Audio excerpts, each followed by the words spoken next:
Ya lo decía Hugo, antes de irnos a los señores, tenemos ya la entrevista.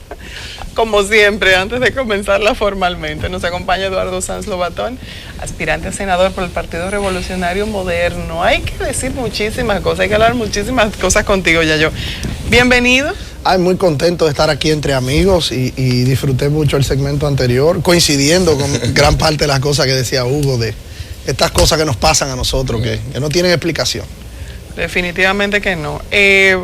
Tú estás muy enfocado en tu candidatura al Senado por el Distrito Nacional en un ambiente que está casi enrarecido, el ambiente político en la República Dominicana. Me gustaría saber, dentro de esas aspiraciones, ¿cómo ves el panorama electoral aquí en nuestro país? Mire, yo definitivamente coincido con el hecho de que el escenario político del 2016 es bien controversial y para mí va a ser profundamente, va a marcar un hito. Por ejemplo, ya con el advenimiento de Luis como candidato de la oposición, tenemos el primer candidato presidencial con posibilidades de poder que nace después de la dictadura de Trujillo. O sea que hay un recambio generacional y eso de por sí ya es algo que para mí es un logro para la sociedad dominicana. ¿Esté de acuerdo con nosotros o no? Y también el hecho de que Danilo Medina encabece una alianza con los partidos tradicionales y que encabece este esfuerzo reeleccionista con todo lo que implica en el Estado, de los recursos del Estado y toda esa historia nefasta que tiene la reelección presidencial en el país, también presenta grandes retos. Ahora, la sociedad dominicana tiene que levantarse, tenemos que participar.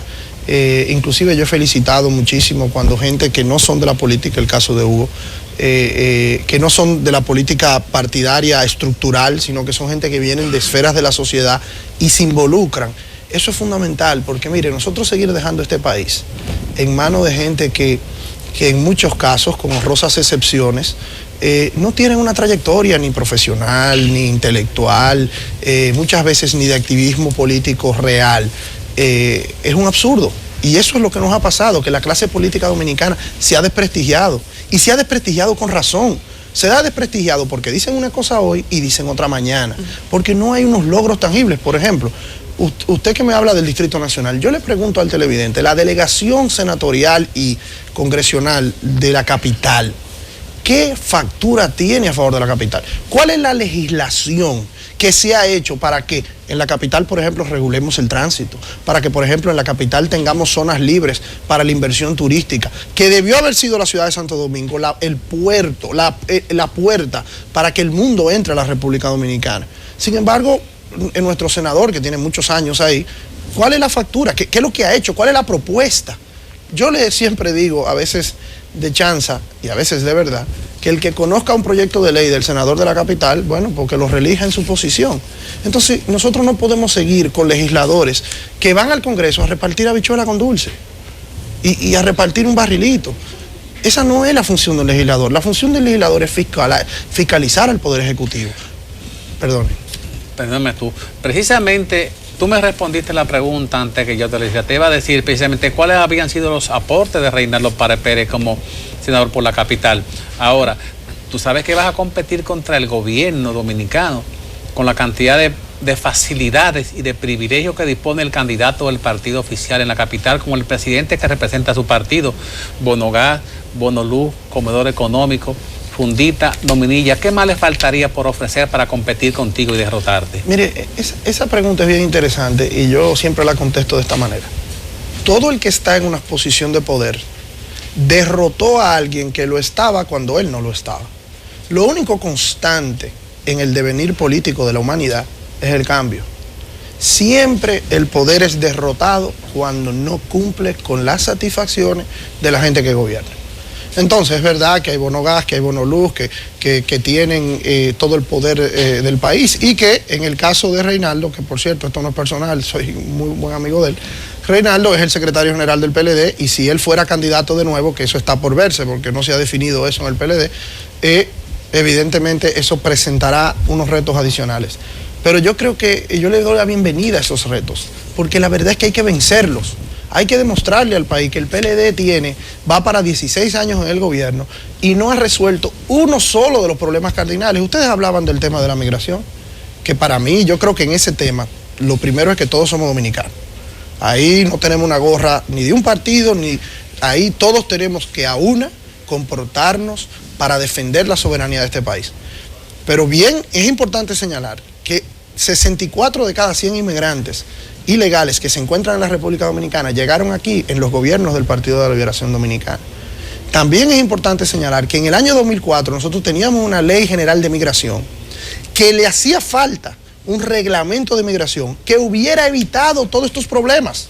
Porque estos problemas vienen porque como no había un reglamento a la ley de migración, hubo una serie de demandas que llegaron al Tribunal Constitucional.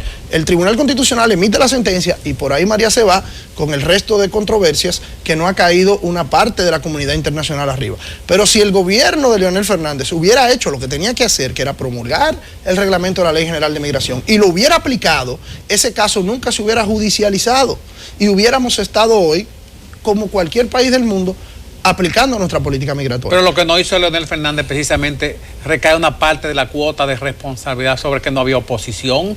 Así cualquiera pasa sin oposición. No, yo creo que el tema es que la responsabilidad de Leonel Fernández y de Danilo Medina, porque aquí hay alguna gente que se le olvida que Danilo Medina fue el ministro de la presidencia desde el 96 al 2000 y desde el 2004 hasta el 2007. O sea que Danilo Medina es un corresponsable de todo lo que aquí ha hecho el Partido de la Liberación Dominicana.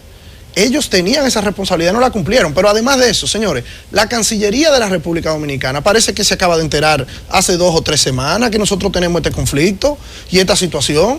Lo que pasa es que la preocupación de la Cancillería, con honrosas excepciones, lo digo de nuevo, era los vicecónsules, los cónsules aquí, los embajadores sin cartera, repartirse el Estado para premiar al Partido Reformista, para premiar a esto. Y sin embargo, los técnicos calificados, la gente que entiende del problema diplomático, no nos salió a defender con tiempo, no le salió a explicar con tiempo y ahora tenemos todos, y ahora hay que apoyar al canciller y hay que apoyar al presidente Medina, eso no está en juego. Nosotros tenemos que defender primero este país. Ahora también hay que recordarle a la ciudadanía que todas estas cosas es fruto de la improvisación de un gobierno que no se preocupa de lo que tiene que preocuparse. El problema de ellos es montar un teatro oficialista para vendernos que tienen una popularidad de un 140% y de que aquí ya no hay que hacer elecciones porque ellos ganaron, cuando los problemas cardinales de este país no se resuelven. Y por eso tenemos senadores que son senadores por años y años y años, nadie le conoce un solo proyecto de ley a favor de su provincia y entonces quieren venir a presentarse como que pueden seguir siendo los funcionarios públicos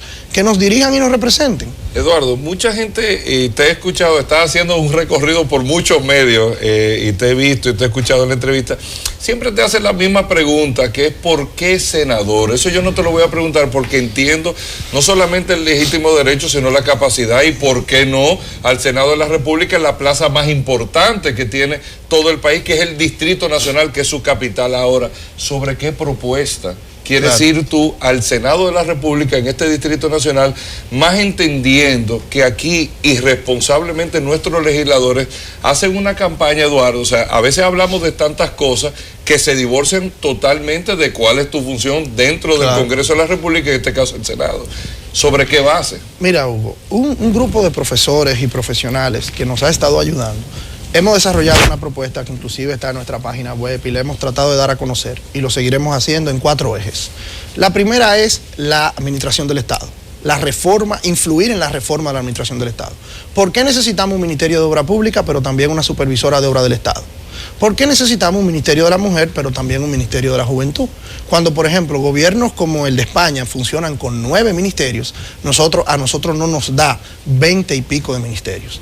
O sea, nosotros tenemos unas duplicidades de funciones y una hipertrofía de burocracia que simple y llanamente lo que permite es premiar a los activistas políticos. Y el dinero no llega donde tiene que llegar. Si nosotros tenemos un plan social de la Presidencia de la República, ¿por qué que los legisladores tienen que tener, cada uno de ellos, una cuota de ayuda social? ¿Por qué no diseñamos una política social? Porque yo creo, como socialdemócrata, que el Estado tiene que ir en auxilio de los que menos tienen, pero de una manera organizada, de una manera diseñada para obtener resultados concretos. No para que Hugo, cuando sea diputado, o yo, cuando sea senador, estemos en Manganagua o en Capotillo o en Gualey repartiendo dádivas. Que no resuelven el problema. No, que eso es burlarse de la miseria de la gente, eso es quererle comprar la conciencia, eso es hasta inhumano. Eso es hasta violatorio a los derechos humanos, porque usted lo que está traficando con miseria. Ese es el primer eje. El segundo eje es promover una serie de legislaciones para la creación de empleo en el país. La gente me dice, ¿cómo un senador puede hacer eso? ¿Cómo puede hacer eso? Cuando usted va a poner un negocio en este país, que dice el Banco Mundial y en todas las estadísticas que la mejor forma de luchar contra el desempleo es con la MIPYME. Claro. En República Dominicana te toma un mes montar un negocio. Necesitas un registro mercantil, necesitas un certificado de nombre comercial, necesitas ir a 4 instituciones diferentes. En Panamá tú lo haces en 24 horas. En Costa Rica lo puedes hacer por internet en media hora. Que son las economías con las que competimos. Sin embargo, aquí hay que ir a 4 instituciones, porque simple y llanamente no hay un proyecto correcto de reforma al derecho comercial que nos permita eso. Entonces, ese es el segundo eje, eficientizar ese tipo de cosas. Otro eje, que ya ha hablado Luis Abinader de eso, y que nosotros preparamos una propuesta por iniciativa de Luis en el 2012, que es el llamado silencio administrativo. Aquí hay muchísimas inversiones y muchísimas cosas que se quedan en el tintero porque no sale el permiso del Ministerio de Medio Ambiente, ni sale el permiso del Ministerio de Obras Públicas o del Ministerio de Turismo, porque no se le da respuesta a los requerimientos de muchísima gente. Entonces nosotros vamos a crear una ley del silencio administrativo. Usted le preguntó al Estado Dominicano cualquier cosa para poner gente a trabajar o para invertir dinero en nuestra economía y el Estado Dominicano no le contestó en un plazo prudente, entonces se da por contestada la pregunta. Y de esa manera agilizaremos cientos de miles de trámites burocráticos que ustedes no se pueden imaginar todo lo que le cuesta a este país. El cuarto eje de nuestra propuesta es la transparencia. Esto de seguir haciendo política, que para que Hugo sea diputado tiene que buscar 20, 25 millones de pesos, que nadie sabe de dónde lo buscaría, que no es el caso de Hugo, pero el caso, el ejemplo. Bueno, y el caso tuyo también como candidato, o sea, el dinero. Pero, por ejemplo, yo me paso la vida, yo relajo con mis amigos ahora, que yo tengo un grupo de amigos que cuando yo marco el teléfono, ahí está Yayo de nuevo, no lo cojan. Porque sinceramente uno tiene loco a la gente. Uno tiene loco a la gente pidiéndole. Sí. Y la verdad, y es una locura porque tú quieres poner un anuncio en un canal, o tú quieres poner una valla, o tú quieres hacer una actividad en un barrio, y todo cuesta dinero. Pero aquí nadie regula lo que se gasta. Yo estoy dispuesto, y lo hemos dicho, nosotros vamos a publicar en nuestra página web cada centavo que nosotros gastemos en este esfuerzo y de dónde viene cada centavo.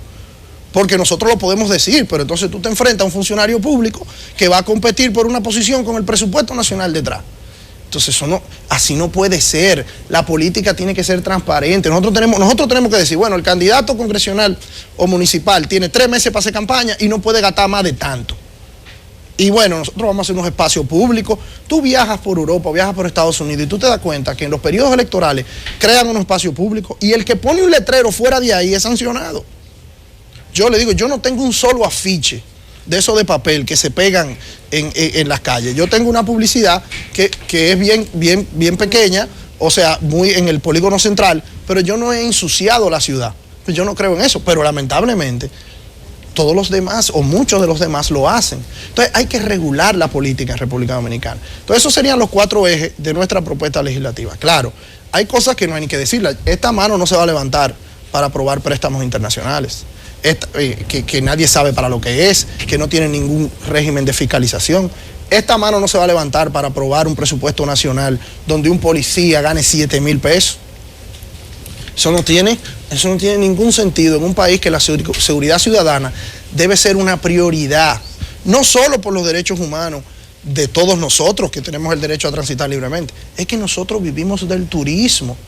La gente no recuerda que México, que ha sido siempre por excelencia la potencia turística de Latinoamérica, ha caído en los índices de visita de manera estrepitosa por el tema de la delincuencia en México. Desde que los carteles de la droga se apoderaron del norte de México y se apoderaron de algunas zonas, yo que inclusive trabajo mucho con el tema, a veces he estado en foros turísticos y una de las cosas que la gente dice por qué vienen a Punta Cana o por qué vienen a otras islas aquí del Caribe, mucha gente decía, no, yo iba para México, pero me dio miedo. Nosotros no podemos caer en eso, porque ¿qué va a pasar aquí? Cuando la gente diga desde España, desde Francia, desde Canadá, no puedo ir a República Dominicana porque me asaltan. Sí. Y sin embargo un policía gana 7,000 pesos. Es una pena porque vamos por ese camino si no se hace algo rápido. Mientras un policía gane 7,000 pesos no puede haber seguridad en este país. Eduardo, a mí me gustaría saber qué está pasando dentro del Partido Revolucionario Moderno.